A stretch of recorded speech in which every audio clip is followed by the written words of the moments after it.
বাড়ি যাওয়ার পথে তো সে আর এক কাণ্ড। দেখো আমরা ৪-৫ জন বাসে সবাই ঘুমিয়ে পড়েছে, রাত্রিবেলা ট্রেনে বাস চলছে, রানিং বাসে আমরা এই রকম নেচেছি। হ্যাঁ, একবার তোমাদেরকে সাউন্ডটাও শুনিয়ে দিই।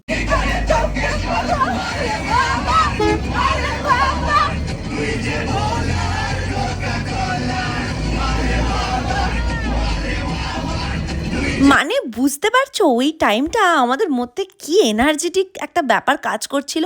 মানে মাতাল না হয়েও এইভাবে নাচা যায় মাতালের মতন। মানে আমি যতদূর জানি এটাকে মাতাল ডান্সই বলে ভাই। সো এইভাবেই এনজয় করতে করতে প্রায় ২ ঘন্টা আমরা জার্নি করেছি।